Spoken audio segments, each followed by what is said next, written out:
Welcome to the Persecution Report, a podcast dedicated to unveiling the escalating crisis in Bangladesh since the extremist-backed coup, July-August in 2024, that instilled Muhammad Yunus in power.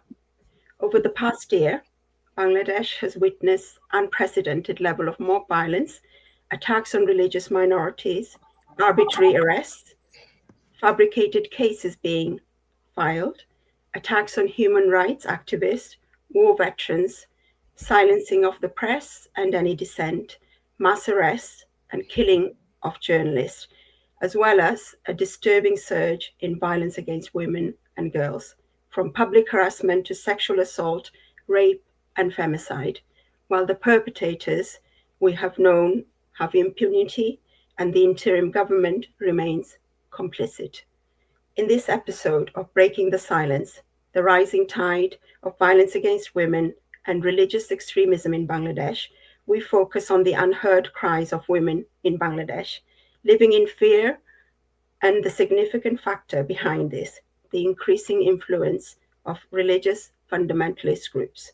We will examine how the interim Yunus government has developed ties with parties like Jamaat-e-Islam, Hafazat-e-Islam, and the Islamic Shashantantra movement, and how these alliances with their draconian ideologies and misogynistic views are destroying all the progress Prime Minister Sheikh Hasina and her government had made in all spheres of the lives of women in Bangladesh. Our guests today, Rana Meher, Saifur Rahman, and Dr. Raihan Jamil, and my co-host Anwar Shahdat Zihan, are all experts in human rights and social justice campaigns. Mr. Jihan will guide us through the latest data and reports. Let's begin by looking at some of the stats, numbers, and incidents that reveal the scale of the crisis facing women and girls in Bangladesh today. Mr. Jihan, can I request you to share some of the recent statistics on violence against women and girls? Thank you, Ms. Chaudhary, for the kind introduction, and many thanks also to our distinguished panelists for taking the time to join us today. Today, we are going to talk about a very critical issue, a very pressing, at the same time, very sensitive issue. Today, Bangladesh is going through a time when no one is safe, from an 8-year-old child to exiled feminist writer. And the data and the stats that we'll be talking about today and we're going to share are not merely just numbers. They are more than numbers. They represent shattered lives, unbearable torment, and lifelong trauma for many. This is a serious issue. First, let us take a look at the data from the first 6 months of this 2025. According to Bangladesh Mohila Parishad, between January to June 2025, there were 1,555 reported violence against women. And these are just reported numbers, okay? As we all know, not only in developing countries, but also in the developed world, many women do not come forward to report violence for various reasons. So the actual figure may very well be 2 or 3 times than the reported numbers.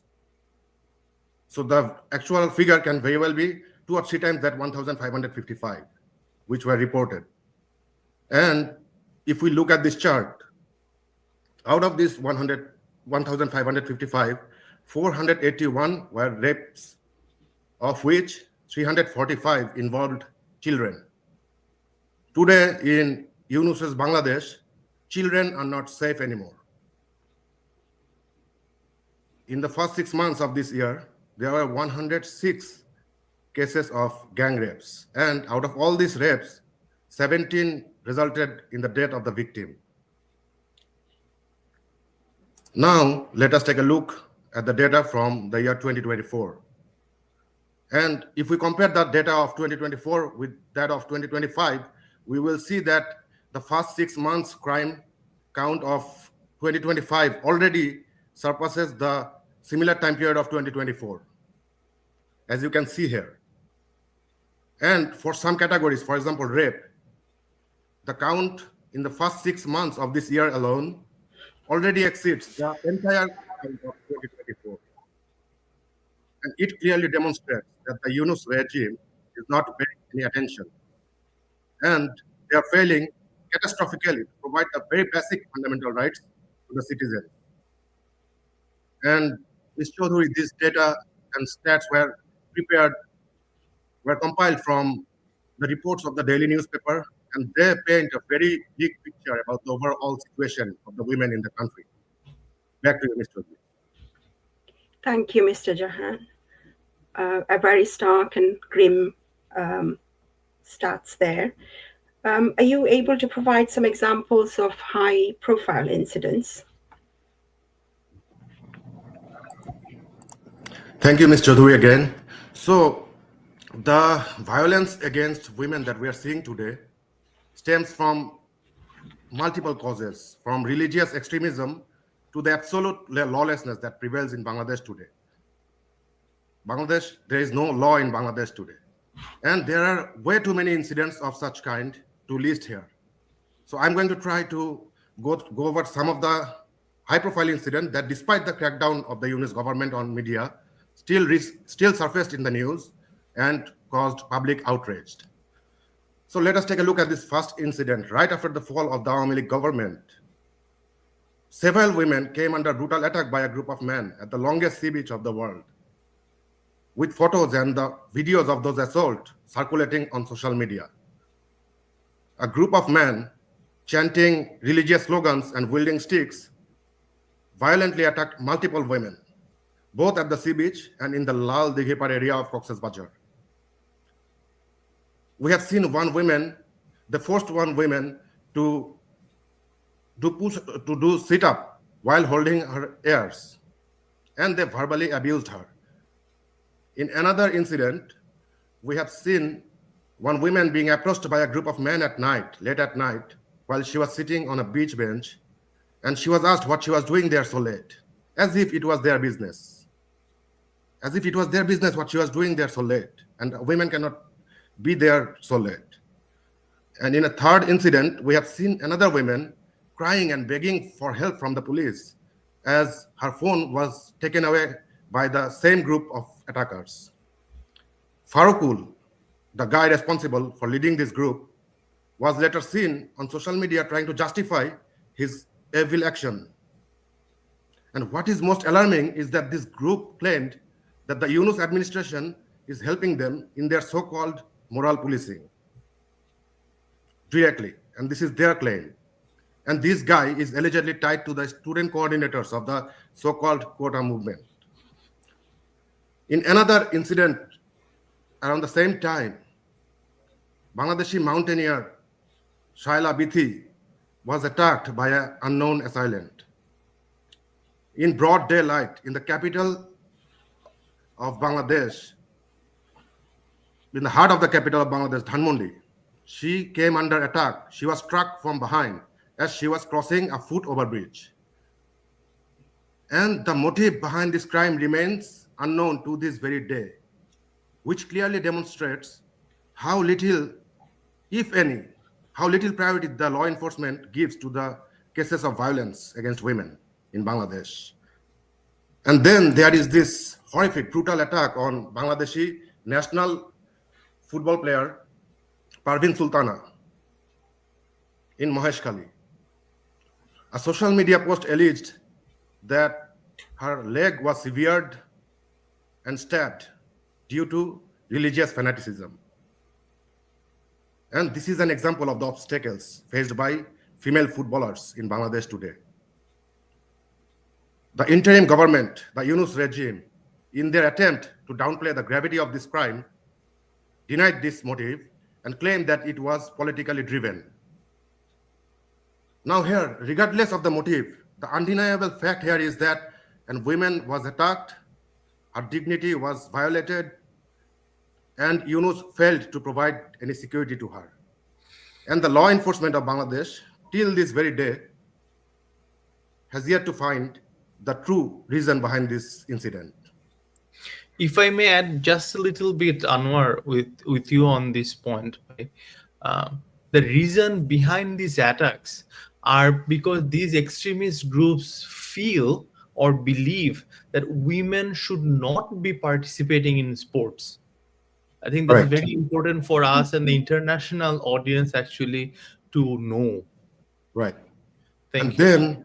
then we all remember the 8-year-old girl, Asia in Magura, who passed away this year after violently being raped. An 8-year-old girl's dignity, her life and liberty were mercilessly taken away. As she was laid to rest, it became painfully clear that the lawlessness in Bangladesh, the culture of impunity that the Yunus regime has established, and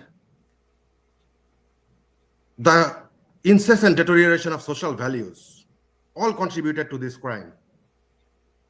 Around the same time, another young girl, a 7th grader, 14-year-old girl, was raped in Borguna. She was returning from her tuition class as she was attacked by a group of men. And they not only did kill her, not only did rape her, but they killed her father for filing a case. And we have all seen this heart-wrenching photo where she was standing by the grave of her father, wondering whether she will ever receive any justice. And then there is this incident in Muradnagar, Kumilla, where a minority woman was raped, and the perpetrators later circulated this video online, further violating her dignity. The disturbing issue here is that politicians in Muradnagar were seen attempting to score political points from this crime instead of ensuring any justice for the victim. And the politicization of these crimes are extremely dangerous. Then we have this United States resident in Potuakhali who returned to Potuakhali to her home as she was gang raped by a group of robbers. To sum up, while I was preparing these slides, and as I was preparing this slide, and by the time I got done preparing these slides, there were already 2 incidents of rape that occurred. This is the picture of Bangladesh today. Back to you, Ms. Jasmine. Thank you, Mr. Jahan. A very disturbing and horrifying situation indeed. These are some of the cases we do know about, of course. On that note, can I turn to you, Ms. Rana Meher? So considering, as Mr. Jahan mentioned, many cases of violence against women often go unreported, even in the most developed countries in the world, and the stifling situation women and girls are now facing in Bangladesh, is it fair to state that these figures and numbers that we are seeing in the reported incidents are probably just a tip of the iceberg?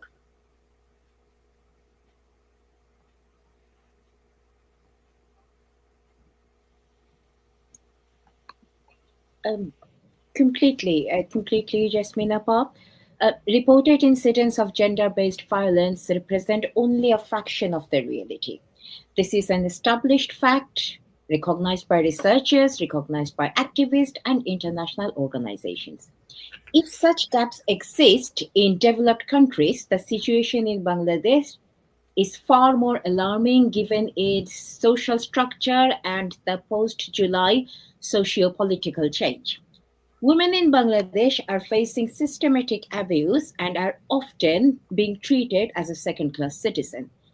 As a result, because of post-July, making it extremely difficult for speaking out.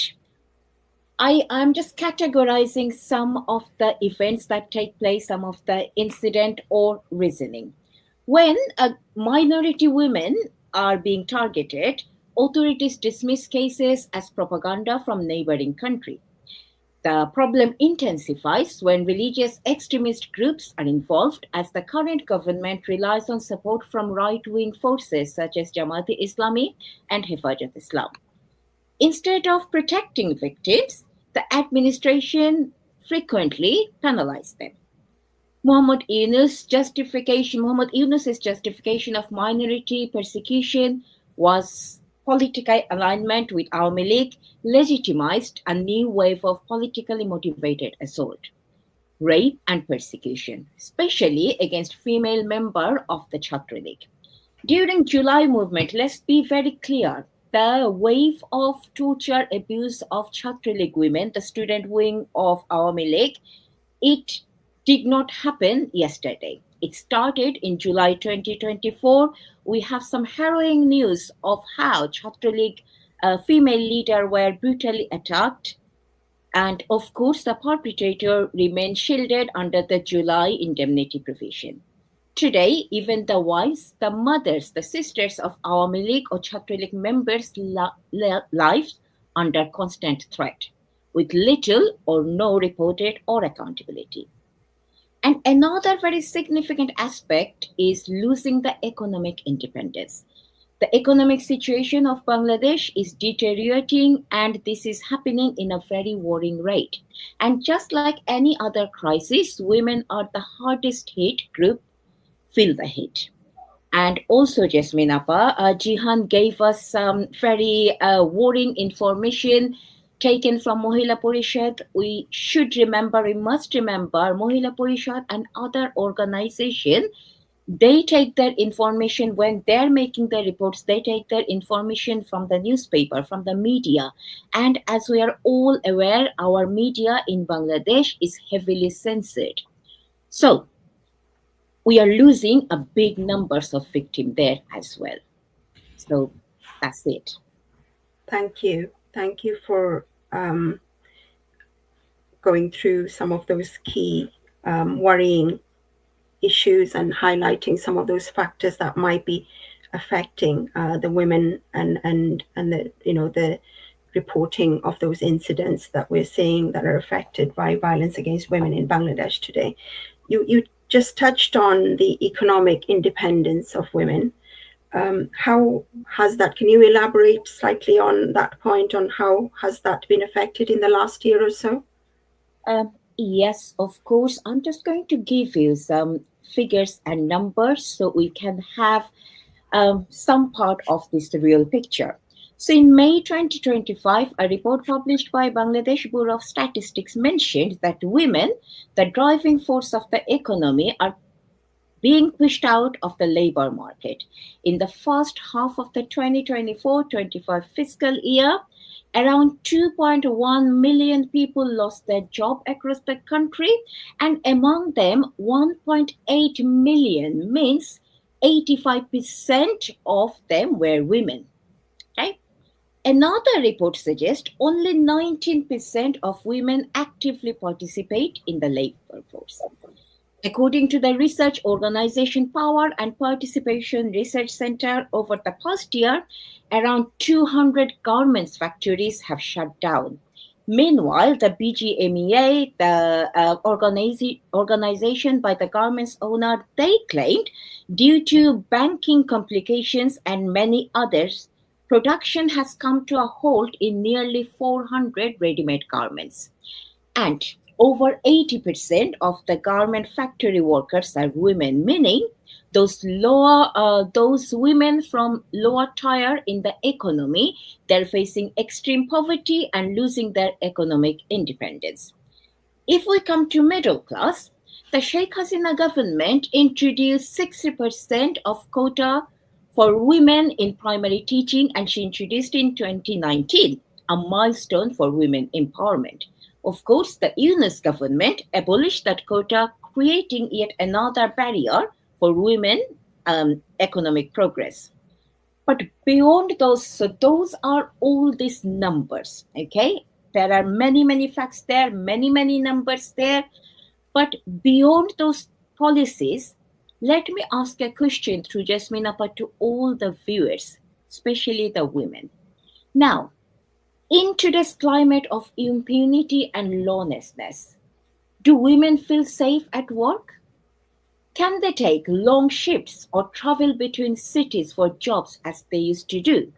If they face harassment on the way to work, do they think, or they face harassment in the workplace, do they think they can ever expect justice from the current legal system or the current administration?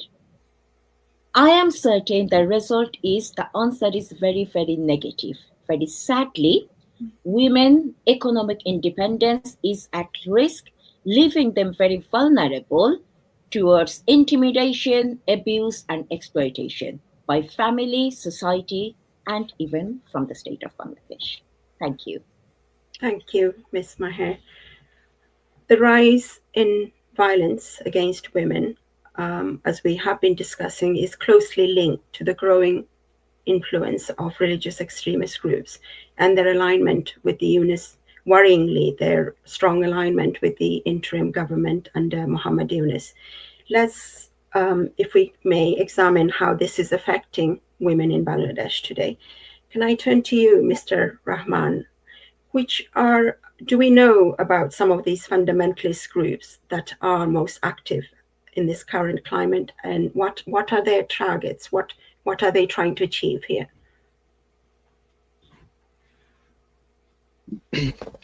Thank you, Ms. Jasmine.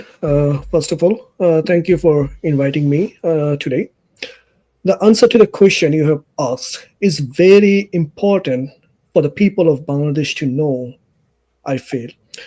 Like several fundamentalist groups remain dangerously active in Bangladesh today, with Jamaat-e-Islami, Hefazat-Islam, the Islamic Shashantantra movement, and their allied Islamist parties leading the charge. Far from being marginal, these forces have steadily expanded their influence, dictating public debates on morality, women's rights, and religion, while the state stands by as a silent accompaniment.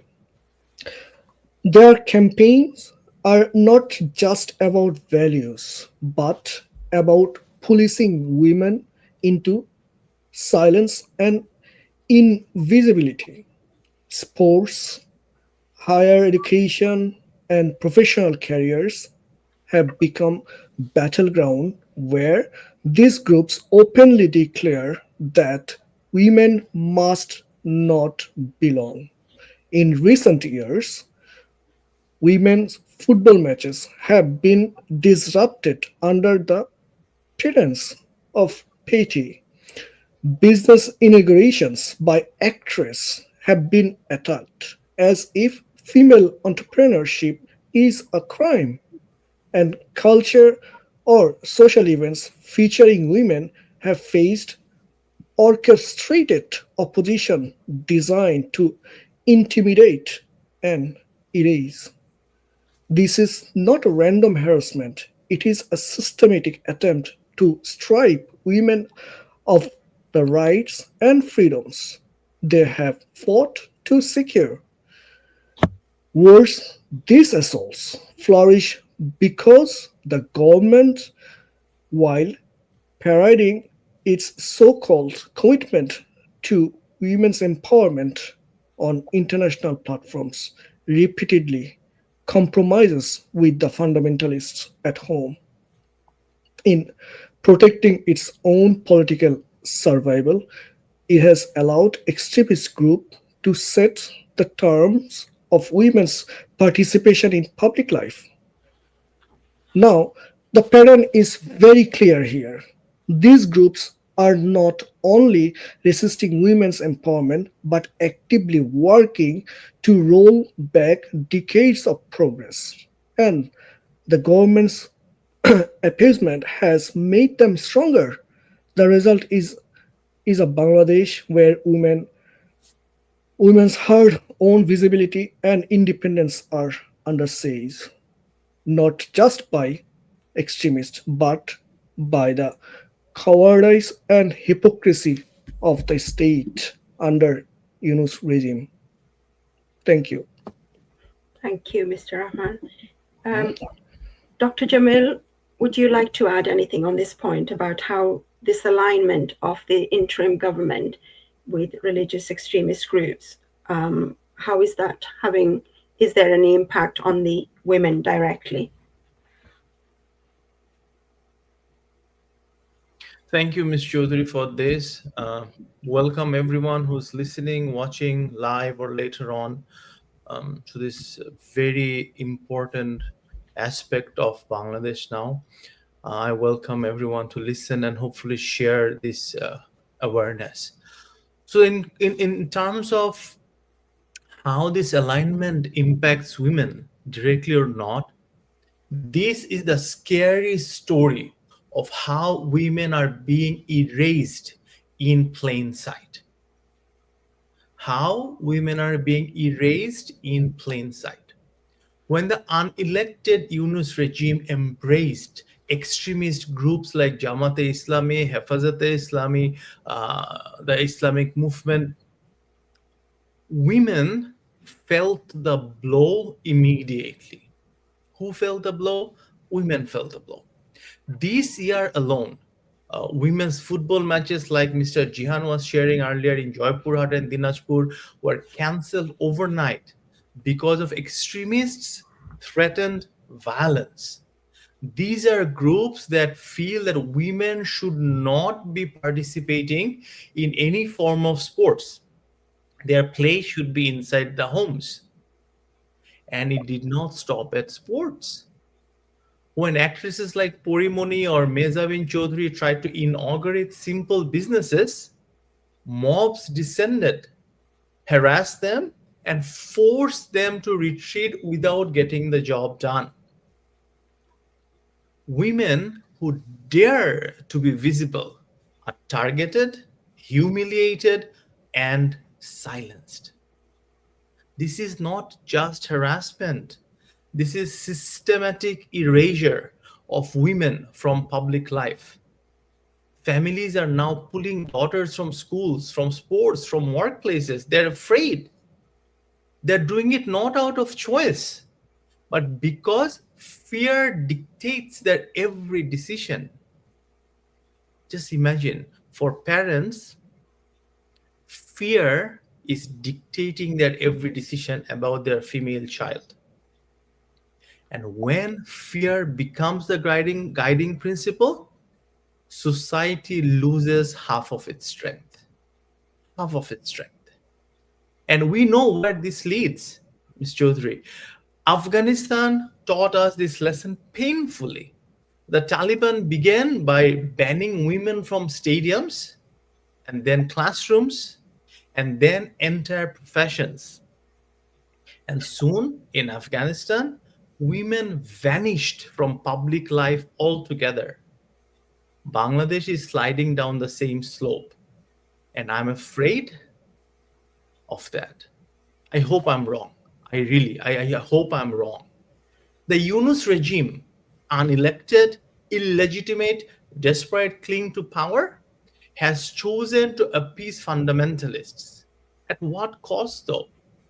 At the cost of women's freedom, women's dignity, and women's very lives. If the international community does not act now, we may soon be telling the story of Bangladesh as yet another nation where women are erased in plain sight. Back to you. Thank you, Dr. Jamil. A very worrying trajectory indeed. And thank you for sharing some of those kind of wider, the broader societal impacts, not just on women in Bangladesh, but in the whole region and beyond. Can I come to my co-host, Mr. Jihan? Are you able to share some of those specific cases of women in public life and the impact on women in public life? Thank you.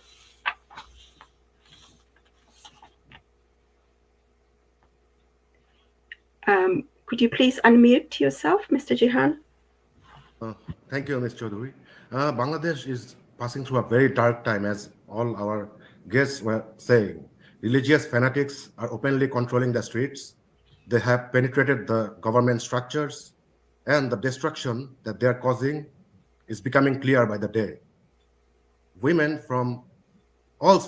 across all spheres of society, from the soccer players to an exiled feminist writer, nobody is safe today. And let me share some of the specific incidents that will help illustrate the situation. So after the fall of the Awami League government, we not only have seen religious fanatics openly ban religious groups, not only religious groups, ban religious groups, openly holding processions on the streets, but we have seen them successfully stopping women's soccer matches. At the beginning of this year, multiple football matches were cancelled due to rising threats from religious extremist groups. It is as if they don't want women to participate in sports. We have seen in Jaipur Haat when religious school students violently stormed a venue and vandalized it. And amid rising protest from them, that game was cancelled. And then we have seen the dreams of young girl Asha Roy shattered in Rangpur when violent and fanatics, religious fanatics, protested that the game be stopped. And amid rising protest from them, this game was also cancelled. And this cancellation, this pattern of cancellation, this is a pattern of resistance against women's participation to football matches. This is an attempt to exclude an entire gender from sport. And there were some more women's soccer matches like that was stopped during the very same time. Over the last year, we have seen female media personalities being attacked. There have been a rising trend of attacks against female media personalities. Actresses like Mehjabin Chaudhuri, Pori Moni, and Opu Bishwas were stopped from attending store inauguration. And in all three cases, the complaint, the opposition came from the very same group, the religious fanatics. And if this trend continues, not only their life will be at danger, the entire entertainment industry will be in jeopardy. And then at the Ekushe Book Fair, the very important Ekushe Book Fair that has tied to our 1952 history, there one bookstore was violently attacked by religious fanatics just because they were selling a book of exiled feminist writer Taslima Nasrin. We all know that, she is not a new target for the extremists, but I don't know whether we have seen a bookstore being closed before, just because they were selling her book. And the pattern that you are seeing in these incidents are all targeted towards suppressing the women, controlling their lives, and excluding them from all aspects of society. Jihan, can I quickly add something? Yeah, sure. In that same book fair, if I do remember, our shop was providing free period products, and Right. the shop was forced to close as well. Right, exactly. Oh, You're right. yeah. So, feminine hygiene products, the religious fanatics supposedly have some I don't know, some fear about the feminine hygiene product. This is the kind of insanity that we are living in at this Yunus regime, under this Yunus regime. Back to you, Ms. Chaudhuri. Thank you, Mr. Jihan. If I can ask Mr. Rahman, first of all, about thinking specifically about younger women and girls, what are some of the impacts on younger girls you think these kind of incidents are having? Thank you, Mr. Jasmine. As other parents also said, women actually are the first target of this fundamentalist group always. Whenever they get empowered, they target women at very first. So young women and girls are among the most direct victims of fundamentalist disruption.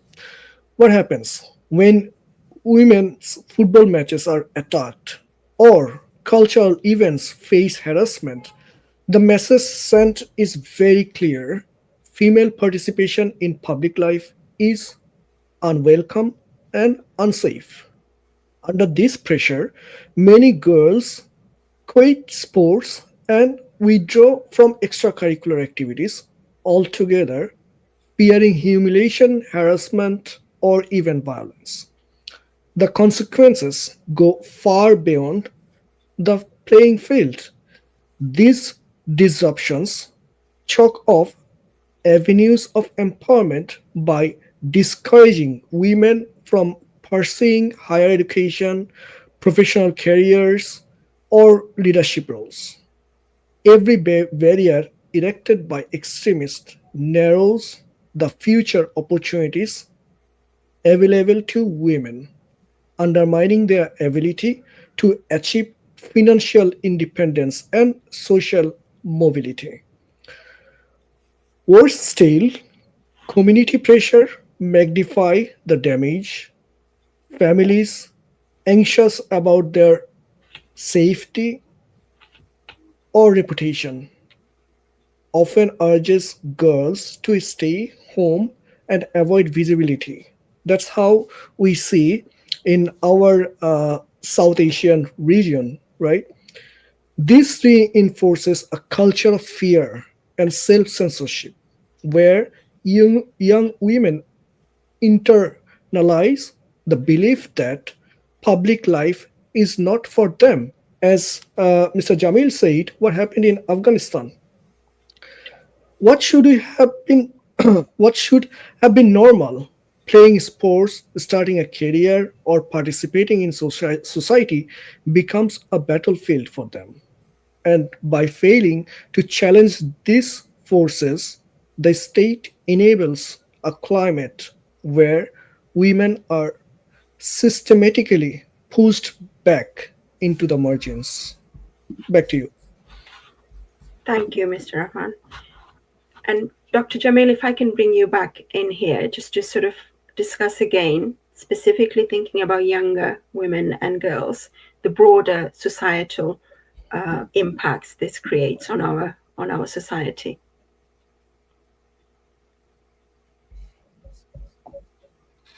Okay. So are you talking about the broader social effects that this creates? Is that what Yes. you're asking? Okay. Yes. Okay. Yes. Making sure. So when we try to silence half the population, the entire nation bleeds. Since the violent coup of August 2024, more than 3 million jobs have disappeared. And as Ms. Maher was stating earlier, over 2 million of them in the first 6 months alone. And that's nearly 86% that belong to women. So a disproportionate loss of jobs or disproportionate unemployment that went directly to our women. Now, this is not simply an economic crisis. We have to keep that in mind. It is a dismantling of progress that took decades to build. And Prime Minister Sheikh Hasina painstakingly built it step by step by step. And we're simply dismantling them right now. For years, Bangladesh was celebrated worldwide as a story of women's empowerment. Our head of state, our leader of opposition, our leader of the parliament, our home secretary, our education secretary, our health, not secretary, like ministers, our education minister, like you name it, and almost all of these were the first in any country globally to be led by a female person. Right, and Prime Minister Sheikh Hasina did that globally. Bangladesh was a story of women empowerment. Women built the garment industry, powered microfinance, drove rural development. But today, that foundation is being dismantled brick by brick by this UNIS regime. Parents now whisper, I was sharing earlier, do not send your daughter to the university. It's too dangerous. Young women are abandoning sports. Mr. Jihan showed it. Mr. Rahman talked about it. Professionals are withdrawing from private life, from public life. Apologies. This ripple effect, Ms. Chaudhary, is enormous. Is enormous. A weaker economy, a silenced society, a democracy that is gasping to breathe for air. We have seen this before. In Pakistan, under General Ziaul Haq, women were forced into the shadows, and authoritarianism flourished. In Afghanistan, once women disappeared, extremism entrenched itself. Even in Iran, restrictions on women's movement and expression stifled entire generations. And now the illegitimate Yunus regime is dragging Bangladesh into the same darkness. Same darkness. Let us be very clear. When women are stripped of their voices, it is not only women who lose. The future of the entire nation loses. A Bangladesh without empowered women cannot be democratic, cannot be democratic. It cannot be prosperous, and it cannot be free. So as I started, when you silence half the population, the entire nation bleeds. Totally. Couldn't agree with you more. Ms. Meher, can I come to you about how the government, the interim government, has responded to, the level of and the seriousness of the crisis we're hearing about? What has the response of the interim government been so far? Was there any response from the government? I mean, I haven't heard any. I would be glad that there is, but there is not. Jasmine Appa, now the thing is, government has two duties. Duty one, they have to bring the perpetrator to justice. Duty two, they have to find the root cause of this problem. And to me, I haven't witnessed, or I haven't experienced, I haven't seen anything that government has done. Now, let us be very clear again. The persecution of women, the torture of women, it is not a new phenomenon. It has not started 21st of July 2025. It started 5th of August on 2024 when a mob, while vandalizing Ganobhavan, was showing off undergarments of a 70-year-old women, claiming that undergarments belong to Sheikh Hasina, so they can make a fun of it. And to me, that was a test case. That was a test case to show what they can do and how government will accept any sort of atrocity against women. Those kind of heinous crime gone unpunished. Unpunished by law, by the way, unpunished by the July indemnity law. Now, after a couple of months, we could see a Dhaka University female student was harassed by a Dhaka University staff. The women launched a complaint and that man was arrested. But the following day, the religious extremist group like Jamaat-e-Islami and other religious extremist group, they kind of attacked, they kind of like informally attacked the police station, made sure that perpetrator set free, and they kind of like did a small procession to show that those kind of crime can go unpunished. Again, same sort of area, Dhaka University area. I am mentioning the event that took place Dhaka because Dhaka is the capital city of Bangladesh that should be the most safest place for Bangladeshi women. But if this kind of things can happen in Dhaka, you can imagine what is happening in the small cities and in rural areas. Now, in Dhaka, a religious extremist mob or a group of religious extremist people, they hanged a statue of a woman wearing a sari and tip, and they started flocking the women's statue, started beating that women's statue, and showing the world what they can do to women if they think the women is not right on their eyes. Again, there are enough videos of it, there are enough documentation of it, and the government failed to do anything. I would not even say failed, they did not even try to do anything because they are there, I don't know, powerly brothers or something, I don't know how to put it, so they did not do anything. This is indeed a worrying trend. It is a worrying trend, Appa. And as I was mentioning some sort of rural area, if I can give you one example of rural area, a woman, I forgot her name, she was a member of a minority community, she was the UP member, She was raped and then poisoned, and she died, and her son said they do not know what is happening with those people who killed their mother, and they're too poor to deal with it. Again, we don't know what is happening with that. So it is very, very evident that the government is not doing anything to bring those perpetrators to justice. Sorry, Appa, were you saying something? No. Oh, right. Okay. Yeah, it's a very worrying trend, and the lack of the lawlessness and the total anarchy I think the country has witnessed since August 2024.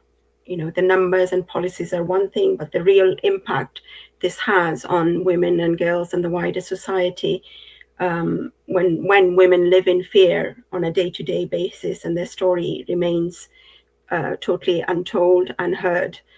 In this climate, Mr. Jihan, where we are seeing the suppression of freedom of speech, the press is being silenced on a regular basis, journalists are being arrested and killed in some cases, silencing of censorship of social media.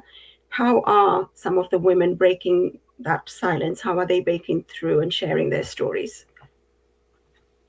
Thank you, Ms. Chaudhary. So you have put it appropriately that there is no freedom of expression in Bangladesh right now. The whole media is being silenced, and social media is also being controlled. However, despite all these restrictions, there are women who are coming forward and finding alternative media and alternative ways to share their experiences. We have seen many female journalists living abroad or across the globe who are coming online to share the sufferings of the women in Bangladesh. And girls in Bangladesh, despite the risk and despite the threat that they may be the next victim, they are coming forward and speaking up. And even though the religious fanatics have tried shutting down women's sports matches, and they tried to exclude women from participating in sports, young athletes still to this day are participating in sports, and they are not giving up to the fear. So and activists like Ms. Chaudhary, you and Ms. Meher, and activists like us, we are raising our voice for them. Our voices are their voice. So we are trying to create a public perception of what is going on. And I hope, and I sincerely hope that by this, we can change the overall situation for the women in Bangladesh. Back to you, Mr. Chaudhary. Thank you, Mr. Jihan. Dr. Jamil, what are some of the issues and challenges women are facing, and in terms of sharing their experiences? Fear, frustration, and betrayal. These are the words that echo time and again when you listen to the women of Bangladesh today. Fear, because nowhere they feel safe. Streets are unsafe, workplaces unsafe, even online spaces are hostile. Think of Bogura. Montu Das, a father, was murdered after filing a case against the man who gang raped his daughter. Mr. Jihan was mentioning about this in his earlier slides. Now think, that single act of brutality sent a chilling message. You seek justice, you will pay for this with your life, isn't it? So which father, which mother is going to even seek justice for their daughter? So it's an environment of fear. Women and their families live with this kind of fear every single day. Next, frustration. Because when women speak, they are silenced. Journalists reporting on rape are censored. Survivors posting their traumas online are harassed. Activists are threatened, or even worse, jailed without charges indefinitely. They do not even have any legal recourse. Even their lawyers are not allowed to meet with them. So we have known of people who have been in jail since August of last year without even knowing what they have done. And yet, just like Mr. Rahman and Jihan was pointing out so wisely earlier, that women still resist. Athletes are continuing to train. Survivors are continuing to testify, and students are continuing to protest. Their voices, though trembling, are unbroken. Very powerful. Though trembling, their voices are unbroken. And the last item that I was mentioning is betrayal, the most painful of all three of them. Authorities who should protect women are not just failing them, they are being complicit with the aggressors. They shield perpetrators, they appease the extremists. Ms. Meher was just saying how that abuser from Dhaka University was get let out of the jail, and he was actually received with flowers because how he has abused that female student. And these authorities are abandoning the survivors. This is the worst of all, the feeling of betrayal. So women feel betrayed by a government that pretends to do something, but in essence, they do not exist except as pawns. This courage, despite the betrayal, reminds me of the Iranian women chanting, "Women, life, freedom," even as they face prison and violence.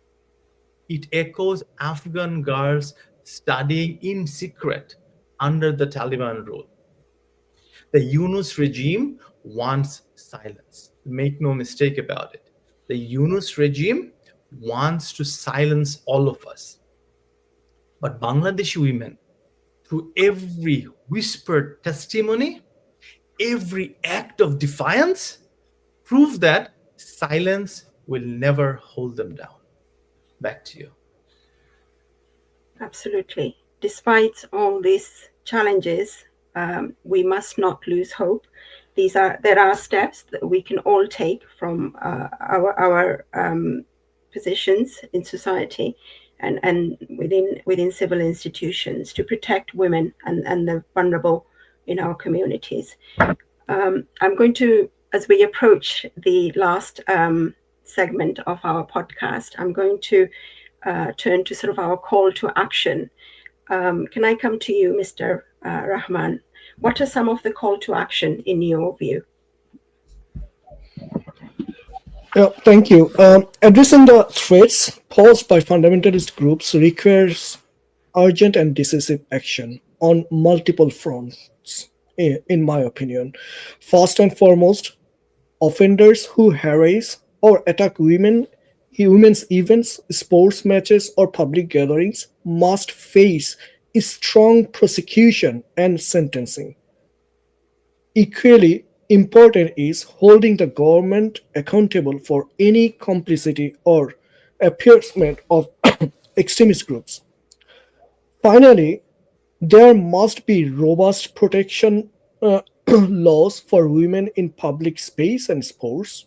Legal frameworks should guarantee safety, punish harassment, and ensure that girls and women can participate freely in education, professional work, sports, and cultural life without any fear.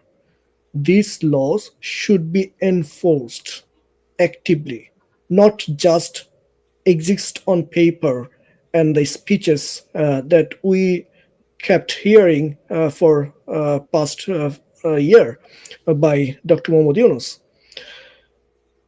Together, these measures can begin to reclaim public spaces for women, curb the influence of extremists, and reaffirm Bangladesh's commitment to equality, safety, and progress.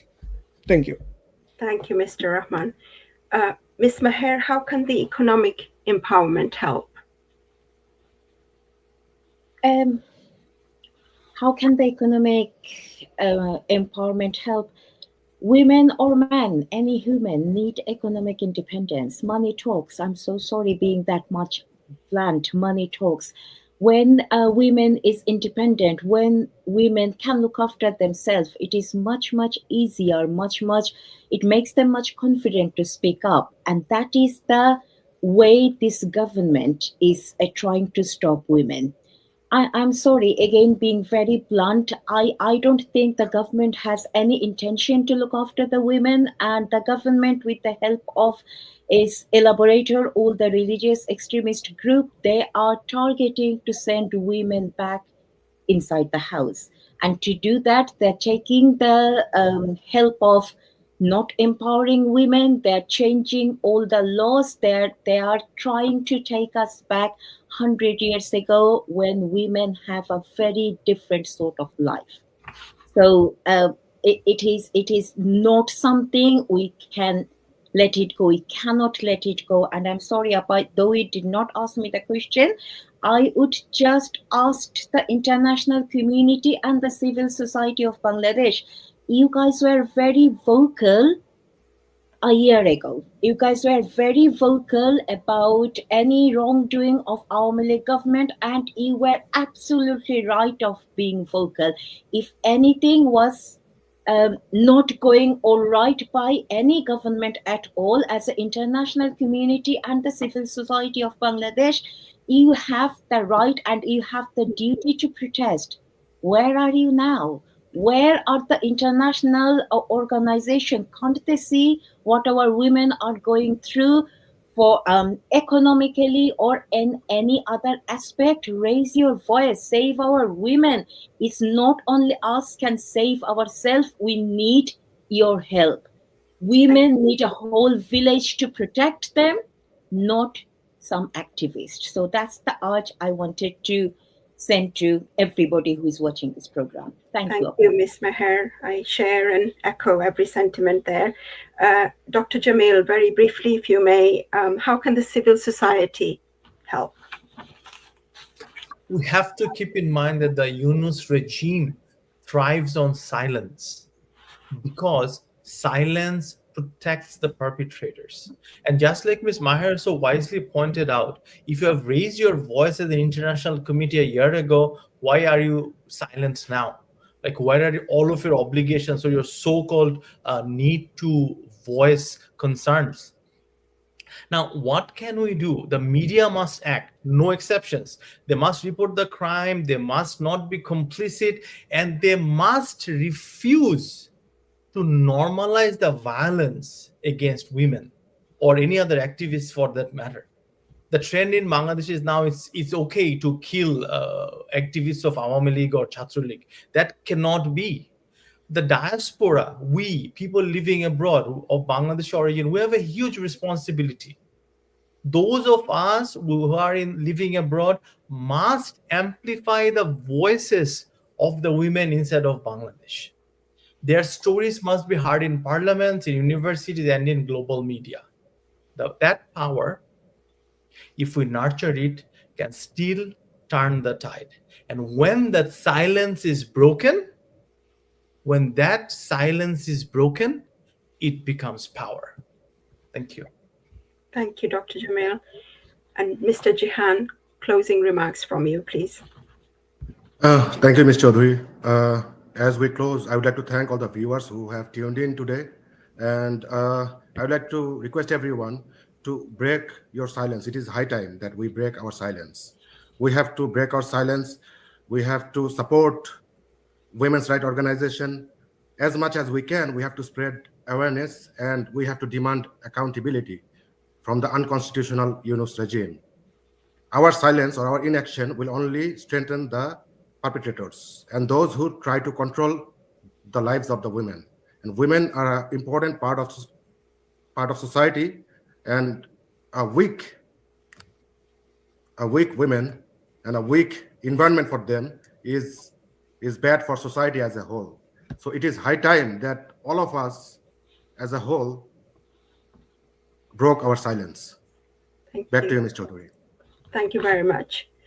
So from leading the South Asia region for women empowerment in World Economic Forum's Global Gender Gap in 2023, across access to education, to housing, women's health, legislation on equal rights, widow benefits, economic independence, tackling violence against women, Prime Minister Sheikh Hasina paved the way for women in Bangladesh to lead their lives with dignity, pride, and self-belief. The chaos and the anarchy the country has witnessed over the last year or so has shattered their hopes, aspiration, and dreams. The rise of religious extremism, as we have heard, the government's ties with extremist groups have created a dangerous environment for women in Bangladesh. We must break the silence of women and girls living in fear, raise awareness about the dire situation they face, stand in solidarity with anyone speaking out against these atrocities and injustices, and hold the interim government accountable. No woman should have to live in fear, as nobody is free until everybody is free. Thank you for joining us. And I'm Jasmine Chowdhury. I'd like to sign off today with a few lines from Maya Angelou. Out of the huts of history's shame, I rise. Up from the past that's rooted in pain, I rise. I'm a black ocean, leaping and wide, welling and swelling, I bear in the tide. Leaving behind nights of terror and fear, I rise. Into a daybreak that's wondrously clear, I rise, bringing the gifts that my ancestors gave. I am the dream and the hope of the slave. So I rise, I rise, I rise.